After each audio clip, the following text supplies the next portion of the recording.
Y'all, God is so good and his timing is so perfect. And I don't know who else needs to hear this right now.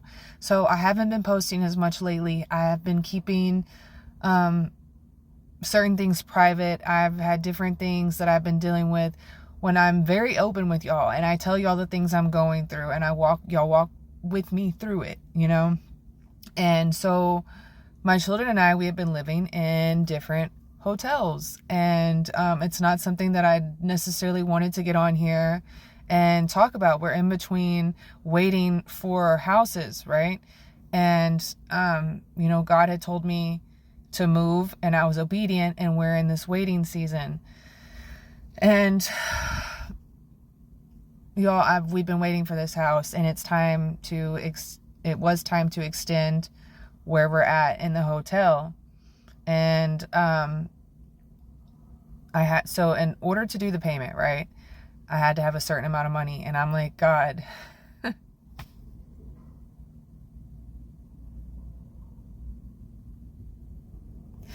that's literally what I have in my bank account. And I have like $2 over that, right? But I'm like, okay, I'm going to do it, right? So I do it. And I know God will provide. I know he'll provide. This isn't me asking for anything. This is to show you how good God is. So I'm laying in bed, and somebody sends me $19.62, y'all. It was the fact of someone was obedient to God and sent me a seed in a moment when I felt like I needed it. When it comforted me to know, you know, I don't care about the amount, the fact that it was there, you know. And obedience is so important. Obedience is so important. And I want to talk about this also because, you know, there was a guy, and I try not to really just, like, sometimes, like in the past, I would talk to anybody at any point in time. And I've learned during this journey that some people are not meant to be talked to, right? Some people you need to pray for from a distance and, you know, have discernment in these situations. And I don't have a lot of contact with the opposite sex. I really don't. I try not to have too much of that. I just, where I'm at in life right now. I do have friends that are males. Don't get that twisted. But I just don't, for the most part, right? Other than those select few. Anyways, really, I don't talk to a whole lot of people outside of ministry. And it seemed like every time I would come outside, this guy would be there. And at first, like, I didn't even want to have conversations because in my heart, forgive me, Lord, please help me to word this. I shouldn't say I know, but I really feel like in that moment, I felt like he was involved in things that he should not be. And it's not something that I want to be around in any shape or form, right? And but it never failed. It felt like every time I would be somewhere, like he would end up being there. And I had this feeling, right? And he was telling me about certain things, and I would talk to him about God. And y'all, I was trying not to be too pushy because I know with my walk with God, you know, whenever I was first starting off years and years back, if somebody would have pushed me too hard, I probably would have ran harder, right? I was weird about it, you know, and then there were times where I was desperate and I wanted somebody to pray for me, right? But I didn't want to ask, or, you know, just wanting prayer and going to people instead of God. Like, there's different parts of my walk. But anyways, the point of this is, I didn't want to overdo it. I had said my piece about God. I had talked to him about some things. I tried to speak life into this man.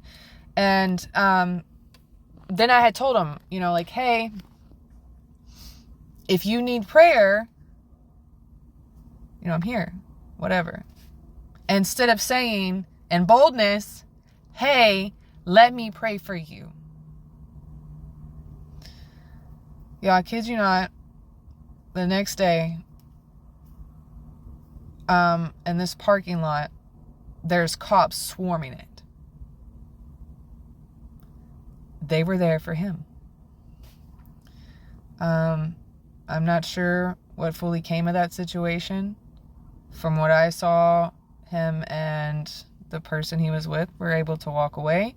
I don't know. I don't want to be in other people's business. But it was a reminder, and I had prayed when I had seen that. I had started praying for him. I was outside, I had started praying for him. But it was a reminder from God how important it is to be obedient. That you really never know what could happen and what's going on in somebody's life that a simple prayer can do. Just something so small that you may think is insignificant when in reality it can be such a big deal. Such a big deal. Y'all, such a big deal. And even God has showed me this, me personally, right? There's been times where I'm like, Lord, my tithe is late, right? Like I haven't been tithing the way I'm supposed to. I haven't done it at the beginning of the month, or everybody can do it differently, right? You can do it however you want. You can do it weekly. I don't know. I just, whatever. But for me personally, and God is like, hey, I will supply all your needs according to my riches and glory. I got you, but I'm going to use you to bless others. And whereas say you're sitting somewhere and you don't necessarily need this money right now, but somebody else does. So you're tithing in obedience because that person who is working for me, who is doing kingdom work, needs it right now. And I almost don't even want to get on here and say that because I don't want it to relate. I'm just saying God will provide no matter what it is that you're going through. Just trust him. He will provide. And also, your obedience is so important because somebody's life can literally depend on it.